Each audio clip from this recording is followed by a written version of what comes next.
welcome. Today we'll be discussing the weekly current affairs for international relations and culture. I'm Surbhi Sardana and I'll be taking current affairs from August 25 to August 31. Okay, so we have few people live also available here, present here. So देखते हैं आज का index क्या है. What are the topics that we need to cover from the previous 1 week, which are very important from our exam point of view. We'll deal with all the topics holistically. Okay, good afternoon everyone. Now we are just beginning with the discussion. So we have broadly 4 topics. 4 ऐसे important topics हैं जो पिछले एक हफ्ते में culture और international relations के perspective से आए हैं. The first one is the Anangtal Lake. The second is the Chola Dynasty idols. Particularly idols उतने important नहीं है, but how does this system work? Why are some idols here and there in news every week? हर हफ्ते किसी न किसी idol जो मिली होती है किसी foreign museum में उसकी news क्यों आती है and how it is dealt with. Third is the India-Bangladesh river sharing MOU. Memorandum of understanding has been signed. There was this 38th joint river committee meeting that was held. So we'll see what happened there and we'll also look at India-Bangladesh relations briefly. Then we have the West Sethi power project of Nepal. Nepal has given us 2 power projects, 2 hydroelectric power projects, and we'll look at how things are moving ahead. But if you're associated with Raj IAS Academy, this is the website of Raj IAS Academy, and if you're preparing for civil services, you can join this daily answer writing initiative. The question for day 54, that is today, this question has been uploaded on the website. The link to this question is present in the description of this video. The question is, the Chola period marks a distinct and significant period in the art and architecture of India. Explain and answer in 250 words. See, this is a question from your static part of syllabus. ये current affairs से नहीं है, but because Chola Dynasty has been in news for quite a while now, that's why this question has been taken as it is important for your mains exam. Let's begin with the topic. The first topic is Anangtal Lake. As you can see, this is a news from Indian Express. Anangtal Lake has been declared a monument of national importance. And recently the Lieutenant Governor and they visited this particular lake. It is located inside Sanjay Van. So why is this lake important? ये lake कहाँ है? इतनी importance क्यों है? And how can it create change in the coming future with regards to climate crisis and the water availability? So this is basically the first thing that you have to remember is कि एक traditional water tank है. Anangtal is named after a ruler Anangpal II. Yes, Anangpal Tomar, he was the ruler who created this lake. If you are aware of Raja Prithviraj Chauhan was the successor of this particular ruler. इनके grandson थे Prithviraj Chauhan, and he is considered responsible for establishing the city of Delhi as we see today. So he was popularly known as Anangpal Tomar as he belonged to the Tomar dynasty, and he founded not Delhi but Dhilikapuri. Dhilikapuri नाम से एक जगह इन्होंने बनाई थी जो कि दिल्ली में convert हो गई. So that is his importance. And how did we get to know about it? First thing that you have to remember is the first director of Archaeological Survey of India, Lord Cunningham or Alexander Cunningham. He excavated many inscriptions. बहुत सारे इन्होंने coins या inscriptions निकाले जिससे हमें पता लगा कि जो अनंगताल लेक है और the place called Dhilikapuri or Delhi was actually founded by this particular ruler Anangpal Tomar. So the inscriptions and coins suggest that Anangpal Tomar was the ruler of present day Delhi. He was the ruler of Delhi and Haryana between 8th to 12th century. Medieval India के time पे, medieval ages में, he was the ruler of Delhi and he was succeeded by his grandson Prithviraj Chauhan. So now we studied about the historical significance of this lake. But अब क्यों recognize किया जा रहा है इस lake को as you know a national monument? So first of all, this has been recognized as a national monument through a gazette notification of Ministry of Culture. First of all, the ministry is important कि कौन सी ministry designate करती है. So Ministry of Culture has designated it as a monument of national importance. It is located towards South Delhi. Briefly आपको location पता होनी चाहिए. It is located towards South Delhi and to the north of Jogmaya temple. Again, not very important, but northwest to the Qutub complex. Qutub complex के पास है. So it is also believed that Alauddin Khilji, when he was expanding, when he built Qutub Minar and extended the Qutub ul Islam mosque, he took water from this lake. Now, why are we focusing on this lake? If medieval rulers took water from this lake, तो अभी क्या importance है? The significance of recognizing it as a national monument now is, first of all, the water crisis of Delhi. Delhi में ऐसे बहुत सारे ancient water reservoirs हैं, बाउडीज हैं, छोटी छोटी streams हैं, which if recognized can solve the water crisis problem in Delhi, and this can be the first step towards understanding the importance of these small water harvesting techniques or sites which actually conserve water. So Delhi is primarily dependent on water supply from outside reservoirs. Delhi के अंदर कोई reservoirs नहीं है. Delhi में जो पानी है वो बाहर से आता है. And we know the kind of pollution, the kind of high level of temperatures that we see in Delhi. It has also been realized, it has also been shown through data कि आने वाले कुछ सालों में Delhi is going to become the one of the 21 Indian cities which will have no groundwater. Groundwater level एकदम zero हो जाएगा आने वाले time में. So Delhi will not be self-sufficient in its water needs. Water की जो requirements है वो बाहर से पूरी करनी पड़ेगी. So if this restoration can happen of this small traditional water reservoir, as you can see, this is a very small water reservoir. अंदर farming भी हो जाती है because it has completely dried up. So if this can be restored, if it can be cleaned up, and इसमें अगर पानी दोबारा से इकट्ठा होने लगता है, and Delhi के आसपास के जो भी areas हैं, if there are many such reservoirs in Delhi, if they can be recognized as national monuments or monuments of national importance, then they can be restored. Their water can aid a lot of biodiversity. Pollution levels कम हो सकते हैं, and in dry times, since Delhi is running out of water, in dry times water needs can also be sufficed through these particular reservoirs. So basically it is kind of a stepping stone to recognizing more such reservoirs. We have step wells in Delhi, a lot of baulis are there, deep wells and ponds are there, johards are there.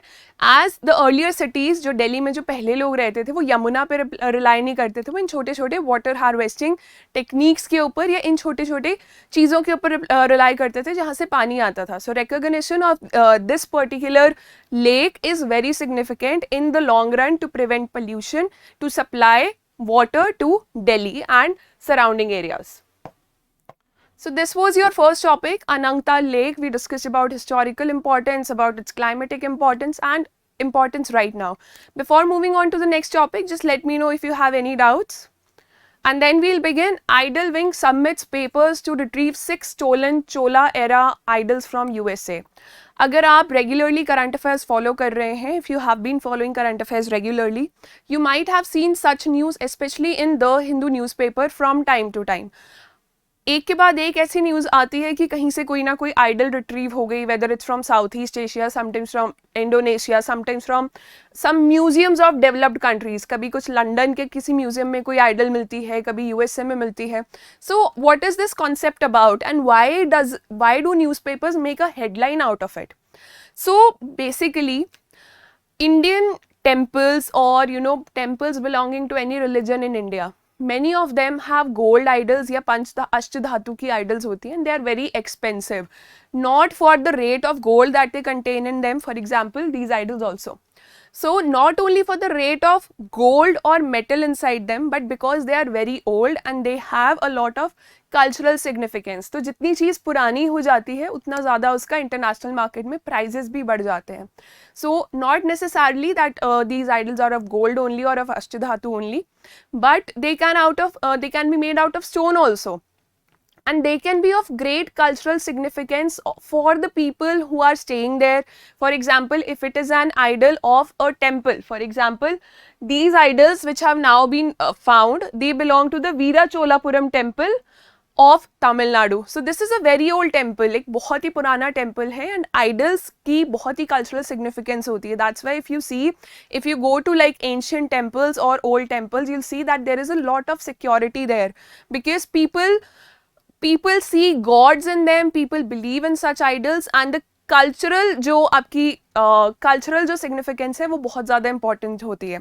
So first of all, if these idols are so expensive, these will be expensive in the black market also, because otherwise they can not be sold like that.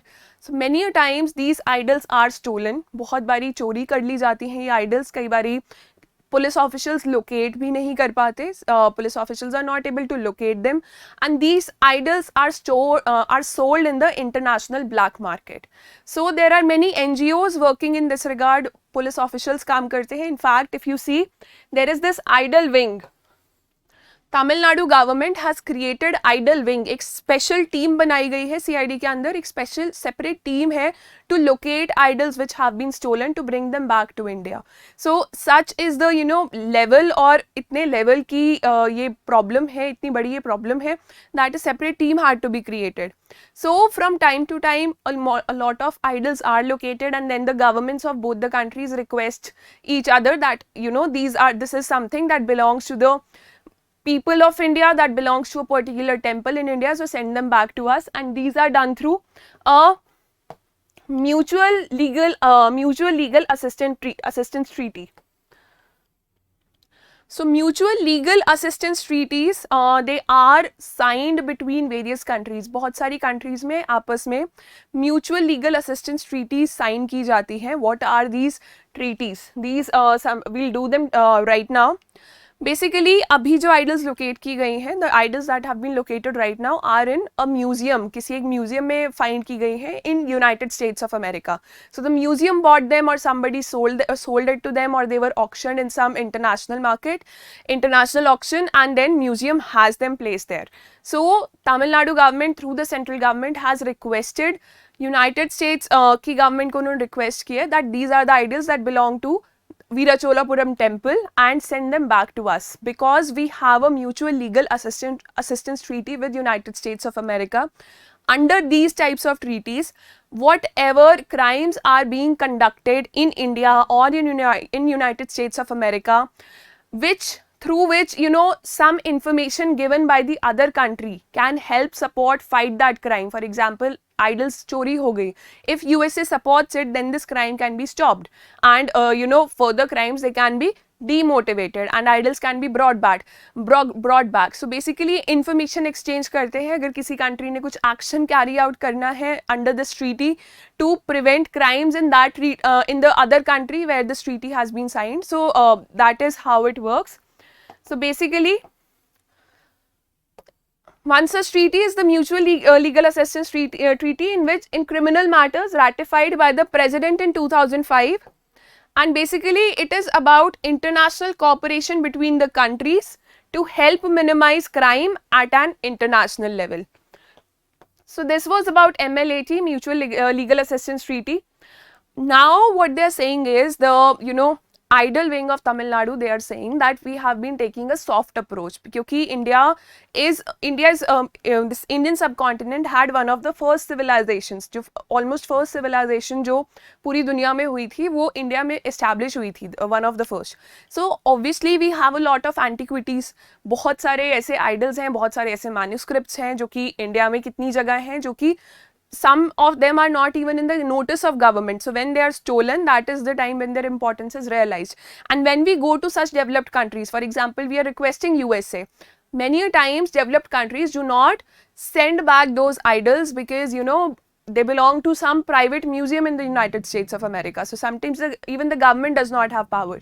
So they say that we have been taking a soft approach. We are playing soft diplomacy when it comes to restoring our antiquities or ancient idols. What we should take is, we should take a hard approach, because nations like Italy and Cambodia, they have successfully initiated criminal proceedings in the United States courts, and उन criminal proceedings को fight करके inside the United States of America itself, they have been able to restore many of the idols and antiquities. So that is what they are requesting, that we cannot look weak by just taking support of such treaties.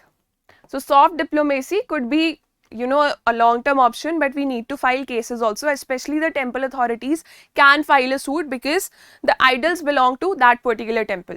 Here one act is very important, the Antiquities and Art Treasures Act of 1972.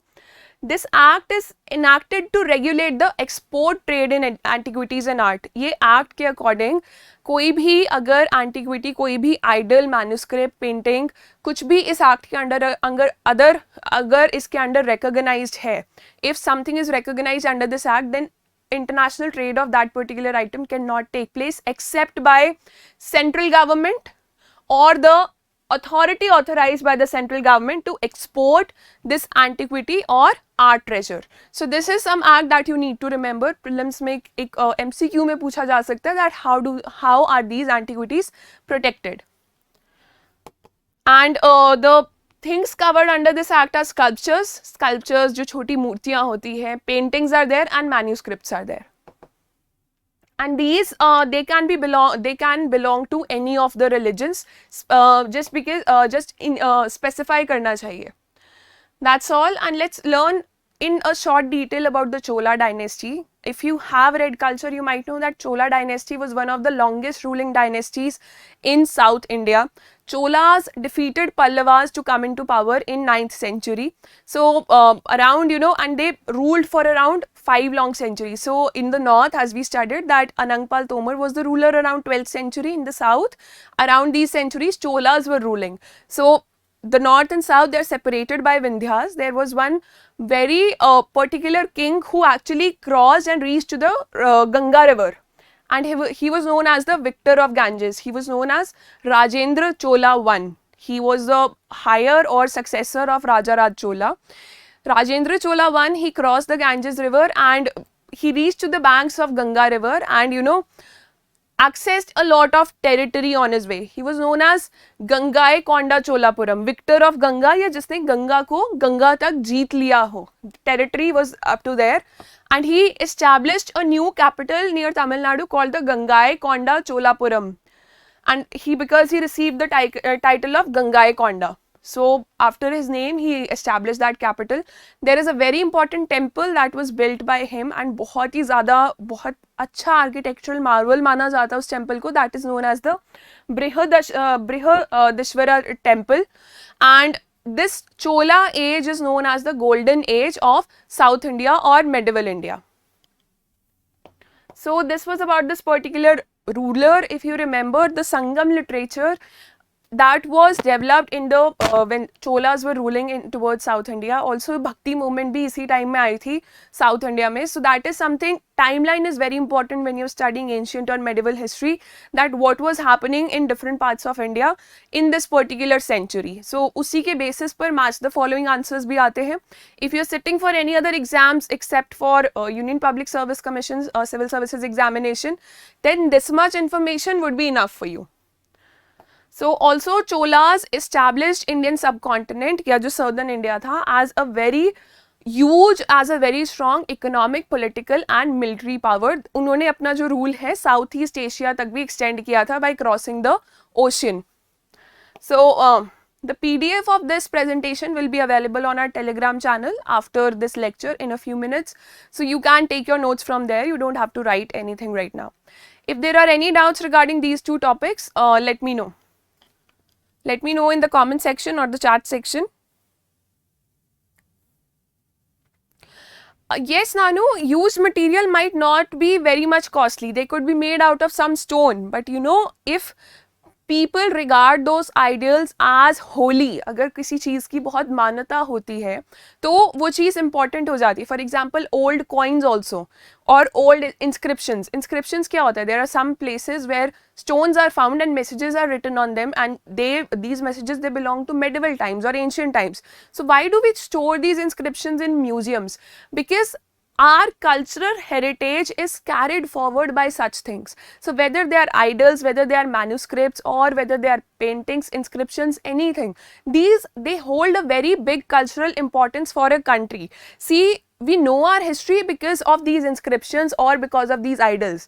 If we have idols of Proto Shiva from Indus Valley civilization, or goddess की काफ़ी सारी मूर्तियाँ Indus valley civilisation से मिली हैं, और we have the dancing girl also. So what do these might not be made out of gold. Many stone idols have also been found from IVC, but what happens is that since we have these idols, we have a history to look back upon. We can define our present because of the history that we have, and this history is, you know, defined by the inscriptions or the idols that we have been able to find. तो इनकी time के साथ जो value होती है, monetary value is very high. These antiquities, they are mostly auctioned. Actual rate उतना नहीं होगा, गोल्ड नहीं होगा, डायमंड्स नहीं लगे होंगे, but they have a very big rate in international market because of the cultural significance and because of the historical significance. Harshal, we have been receiving sculptures from United Kingdom also, because in the British era a lot of sculptures were taken to the United Kingdom. From USA also a lot of museums have been sending us idols, and many a times it is a news of national importance. So every news might not be important. You might not be asked in exam that from where have we got sculptures recently, but understanding the importance with regards to culture and understanding the importance of dynasty. For example, Chola Dynasty की वो idols हैं जो कि अभी recognize किए गए हैं. So that is very important, and what are the rules and regulations that govern all this arrangement. So since Tamil Nadu has a lot of states have this idol wing or, you know, manuscripts find out करने के लिए separate है based on the religious significance of what they have. क्या antiquities है उस state में, और अगर कुछ ज़्यादा चोरी हो गई हैं. For example, this Tamil Nadu idol wing, this was also formed around in 1974.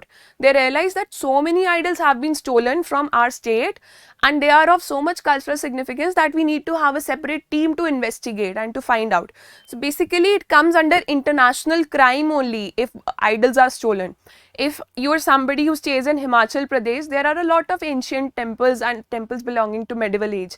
So, and sometimes the security is not very strong because local significance बहुत होती है, but as a country we do not realize, and then these idols get stolen, get exported to, and they are taken to countries like Nepal through porous borders or to other countries, and hence we lose something that holds a lot of cultural significance for us, that is holy for us.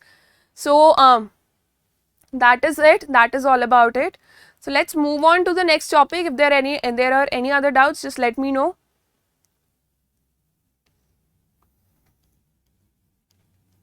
Okay, so two topics we've taken with regards to culture. Now the next two topics are with regards to international relations.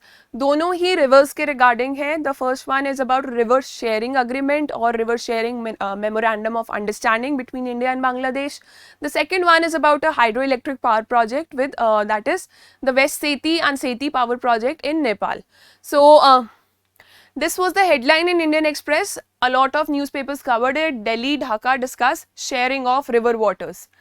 This text was finalized during 38th meeting of the ministerial level Joint Rivers Commission. See, Joint Rivers Commission is a commission that is formed between India and Bangladesh. Why? Because 54 rivers are there which are common to India and Bangladesh. India और Bangladesh के बीच rivers and tributaries मिला के there are 54 of them. So India is an upper riparian state. If India stops water at the upper level, हम कोई dam बना देते हैं, then there could be droughts in Bangladesh. And if there is in the season of monsoons, India opens the gates of dams or lets the water flow through a river, then there could be floods in Bangladesh, and we know that floods are very rampant in Bangladesh. So to secure the benefit and welfare of people of both the nations, this joint river commission has been formed. जो areas affected होते हैं दोनों countries, both respective countries take suggestions or advices from those states also, those districts also, leaders of those parties also. But this joint river commission is very much important whenever a river sharing agreement takes place. That is because of these meetings that happen. So this was the 38th ministerial level joint rivers commission meeting, and again it was more important because इनकी जो meeting है, this JRC meeting, it was held after 12 years, 12 long years. Between this time we did not have a meeting of JRC, only formal talks were being held. So MOU has been signed for sharing of Kushiara River waters. Kushiara River, where is it located? So basically Kushiara River, we'll read it and then I'll show you on the map. It is a distributary river in Bangladesh and Assam. North East Indian territory से flow कर Bangladesh में जाती है, and it is a distributary of Barak River that flows through Manipur. So it is Barak river basically two rivers में separate हो जाती है. Barak river separates or distributes itself into Kushiara and Surma, and let's see how does it happen. So basically, if two rivers merge, if two small rivers merge and they form a bigger river, then these two rivers are known as tributaries of that particular river. If one big river separates into two small rivers, then these two small rivers are known as distributaries of that first river. So Barak is here in Manipur. You have here in blue, Barak is flowing. And towards the northeast part of Bangladesh, this Barak distributes itself into two rivers, Surma and Kushiara. So in any case, in MCQs, if you are asked what are the tributaries of Barak river, then Surma and Kushiara are not the tributaries, they are the distributaries of this river. From now onwards, you should just remember it, because anywhere before your exam, you will be learning tributaries.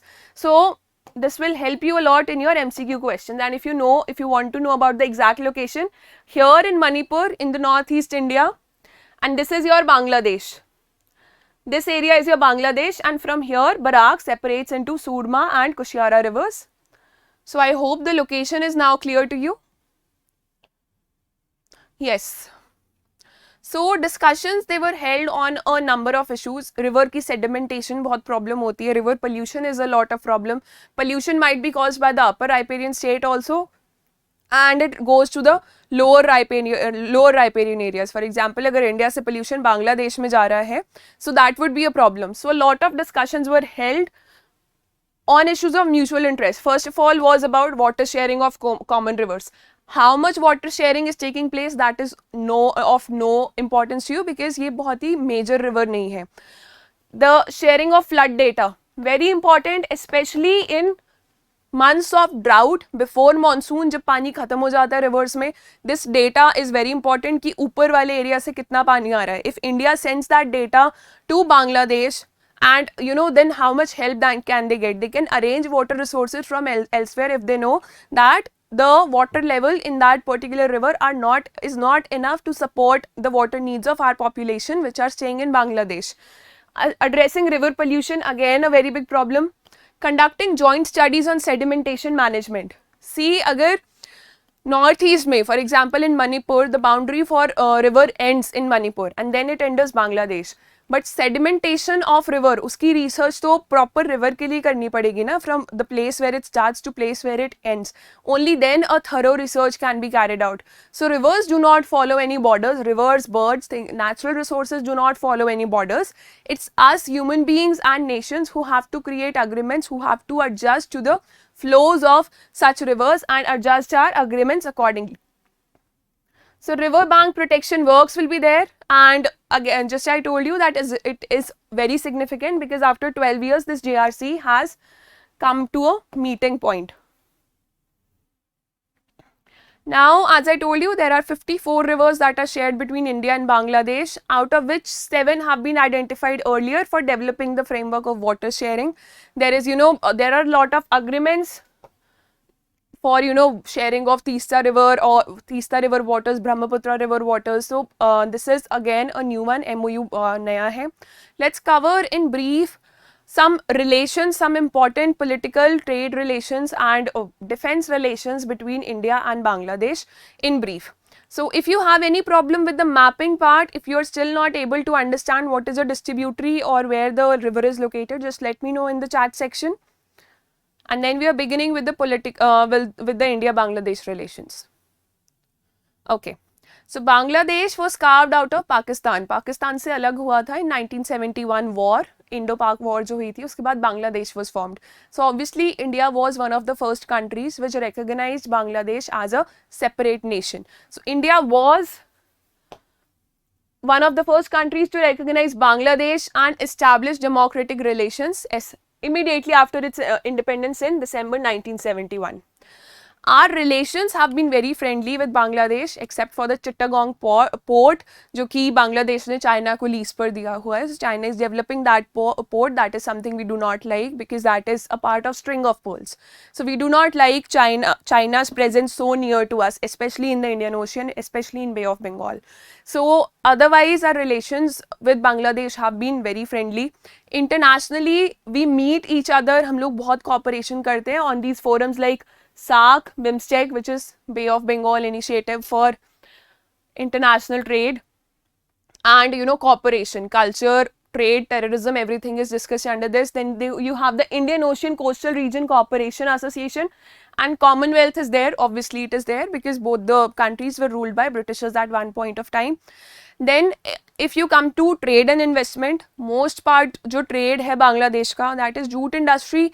Jute industry है, jute plantations हैं, तो जो कि textiles हैं, textiles है जो कपड़े से related चीज़ें हैं, they are of major, yes, famous for some forgotten freedom fighters also. Chittagong is famous for them. So basically jute plantations है, jute industry है बांग्लादेश में, so they make a lot of textiles. कपड़ा जो है बहुत बनता है, and they export textiles. So 80% of Bangladesh's economy is dependent upon this textiles. So Bangladesh is India's biggest trade partner in South Asia. South Asia में, if you see the level of trade that is happening here, we are not talking about imports or exports, we are talking about the total monetary value or total volume of trade. So it is our biggest partner in South Asia when it comes to trade, and these are the figures. Again, they keep on changing. Bangladesh की जो success है, it comes mainly from as an exporter of garments, which account for around 80% of its total exports. Not 80% of GDP, but 80% of total exports that happen through Bangladesh are of garments, textiles या जो stitched कपड़े होते हैं उनके. Power and Energy Corporation. So Power and Energy Corporation, if you look at the location of Bangladesh, it does not have a lot of natural resources which it can use for power generation. जो कि rivers हैं, they flow from India to Bangladesh. So Bangladesh is basically a net importer of power or electricity from India. So Bangladesh is currently importing 1160 megawatt of power from India. Again, figures are not very important. You just need to know who is importing and where are we exporting electricity, all that. That's all. There is multimodal connectivity through train. बहुत सारी trains जाती हैं कुछ, there is this Bandhan Express, Maitri Express and Mitali Express. And then there is a bus service also. And most importantly, we have defense cooperation. Though exercises hoti hain, the first one is for army, the second one is for navy, which are conducted between India and Bangladesh on an annual basis. The first is exercise Sampriti, if you can see on top in the red there, exercise Sampriti, and the second one is exercise Milan, that is of navy. So again, very important for your MCQ's point of view. Then comes capacity building and human resource development. We train defense officials for Bangladesh. We train civil services officers of Bangladesh. We carry out a lot of events which help in strengthening the shared culture of Bangladesh and India. So that was about your India-Bangladesh relations in brief. Also, if there are any doubts regarding this topic, just let me know in the chat section, and then we'll move to our last topic.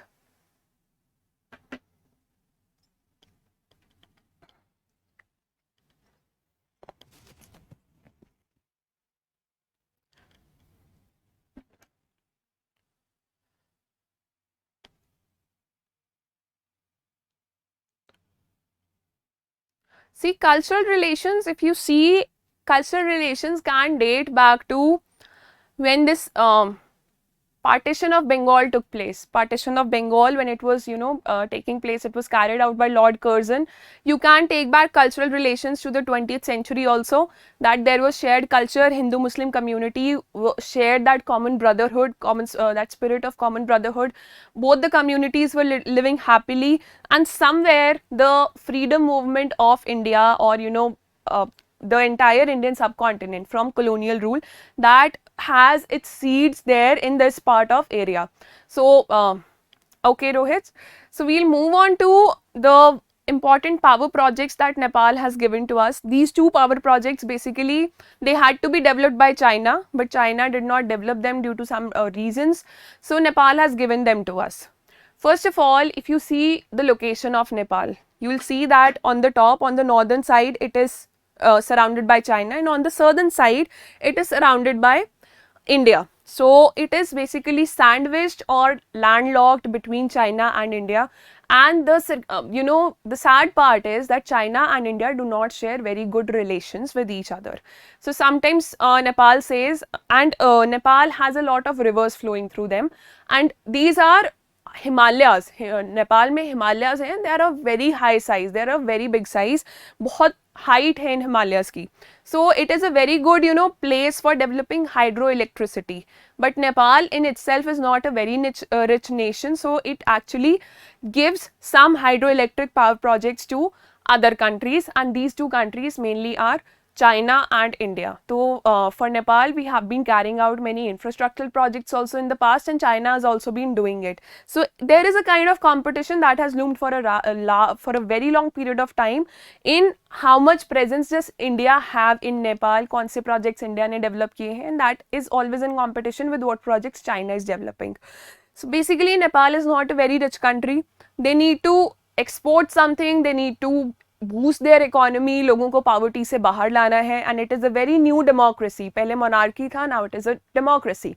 So to bring that out, they recognize that they have those natural resources. बहुत सारी rivers flow करती हैं, and hydroelectric power project potential is very high in Nepal. So what they do is they sell off electricity to India. China does not need electricity. China does not need to buy electricity from any other country. India needs electricity. We have one of the largest populations of the world, and we do not have that kind of power generating potential as of now. We have, targets of generating power from renewable resources, and hydroelectric energy up to some megawatt is renewable. So what we do is we take projects on lease in countries like Nepal, and we buy electricity from there. So recently Nepal has given us two power projects. So we'll read this entire news. Nepal has reportedly awarded two power projects. The first one is West Sethi Hydropower Project, and the second one is Sethi River Hydropower Project. They're very close, and they are being awarded to a leading company nearly 4 years after China withdrew from the projects. So again, very important. This is the location of your Sethi River. This is Nepal in green. In dark green, you can see Nepal here. I'll zoom it for you. So here, southwest, northwest Nepal, we have Nainital here in Uttarakhand, and this is the boundary of Nepal. This is your Karnali River that is flowing, and this is your Sethi River. Sethi River इधर Karnali को join कर लेती है. It joins Karnali River, and here exactly where this red spot is your West Sethi Dam located. So creating a dam or producing electricity from a dam is a very expensive project, and Nepal as a small country cannot fund all these projects in its state. It just wants somebody to do it for them and purchase electricity so that they can get the money out of it. And India, having those big brother relations and having the need for electricity, is doing that for Nepal for many other projects also. So India is a market for Nepal's electricity, hence more revenue generation for Nepal through these projects. So win-win situation है दोनों के लिए. Let's read about River Sethi. So Sethi River or Sethi Gandaki River is also known as the Sethi Chola. So it is a river in western Nepal, as we just saw, and it originates from the glaciers around the twin peaks of Api and Nampa in the south facing slopes of main Himalayas. See, remembering the glaciers of this river might not be important because India se utna flow nahi karti, but it can help you in elimination in your MCQ. So if you have read this news, you will know that what is the river that originates from these glaciers. The area is near the tri-junction of the borders of Nepal, India and China. Then it finally joins the Karnali River or Ghagra River. This Karnali River, as I just showed you. Then it comes to India. So Nepal has a very huge hydroelectric generation potential, which is 83,000 megawatt. Again, data is not very important, but you should be in awe that this is the potential that Nepal has for hydroelectric power generation. And these are the companies which have been taking part from India in carrying out in these projects, जो कि projects Nepal में sign होते हैं. These two are the companies from Indian side which have been participating. So earlier also we had these Arun 4 power project was there, which was jointly developed by India on the Arun River in Nepal. So this is all for today. This was a very short news. Mapping part is very important. हर एक छोटा project important नहीं होगा नेपाल के साथ, but if you are sitting for interview, you should remember what are the projects that are there in news. Secondly, if you are sitting for prelims, then you should be aware about the mapping part, or where do these rivers originate, what are the tributaries and distributaries. If you are sitting for mains, then you should be aware of the relations. For example, these could these fall under the head of economic relations between India and Nepal. So that's all for today, and if there are any doubts, let me know in the chat section. Otherwise, we'll call it a day.